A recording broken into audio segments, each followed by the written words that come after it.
दोस्तों, जैसा कि हम सभी जानते हैं कि इस बार G20 की प्रेसिडेंसी भारत कर रहा है और ये 9 और 10 सितंबर को नई दिल्ली के प्रगति मैदान में होस्ट कराई गई थी और यहाँ दुनिया के हेड्स ऑफ स्टेट्स आए थे, यानी कि प्रेसिडेंट्स और प्राइम मिनिस्टर। तो दोस्तों, G20 को अच्छे से समझने के लिए सबसे पहले G7 को समझना पड़ेगा। तो दोस्तों, ये बात है 1970 की, जब दुनिया की हालत बहुत खराब चल रही थी और कारण ये था कि अरब देशों के द्वारा तेल बेचना बंद कर देना, यानी कि अरब देशों ने उन देशों को तेल बेचना बंद कर दिया था जो इजराइल के सपोर्ट में थे। उसके बाद इन देशों ने सोचा कि इस इकोनॉमिक क्राइसिस को खत्म करने के लिए हम सबको एक साथ मिलकर एक्शन लेना होगा।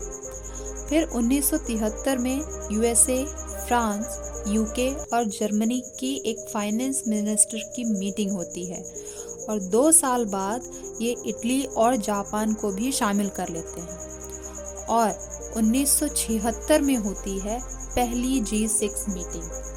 1976 में कनाडा भी ज्वाइन कर लेता है और G6 के बाद ये G7 बन जाता है और इनकी इकोनॉमीज सबसे डेवलप्ड इकोनॉमीज थी और इनका मेन मकसद यही था कि एक साथ बैठकर एक्शन प्लान्स बनाना, यानी कि गोल बनाना।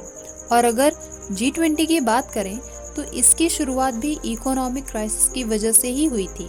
दरअसल साउथ कोरिया, इंडोनेशिया और थाईलैंड बहुत भयंकर फाइनेंशियल क्राइसिस से गुजर रहे थे, जिसका असर दुनिया के बाकी देशों पर भी देखने को मिला और फिर सभी देशों के द्वारा ये देखा गया कि किसी एक देश में फाइनेंशियल क्राइसिस होने पर दुनिया के बाकी देशों पर भी उसका भारी असर पड़ता है और अगर इस फाइनेंशियल क्राइसिस को रोकना है और फाइनेंशियल स्टेबिलिटी लानी है तो दुनिया के डेवलपिंग इकोनॉमीज को एक साथ बैठकर एक्शन प्लान्स बनाने होंगे।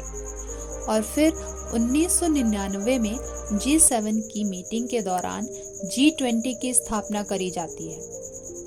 2008 में पहली G20 मीटिंग अमेरिका में होती है, जिसमें Indonesia, south Korea, Brazil, Argentina, Mexico, Australia, Saudi Arabia, Turkey, Canada, China, France, Germany, India, Italy, Japan, Russia, south Africa, UK, US और पूरे यूरोप को रिप्रेजेंट करने के लिए यूरोपियन यूनियन को एज अ होल कंसीडर किया जाता है।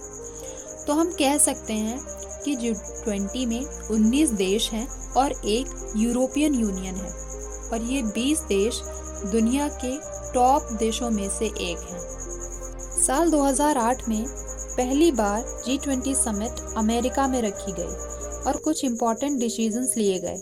आपको बता दें कि G20 देश ग्लोबल जीडीपी में 85% कंट्रीब्यूट करते हैं।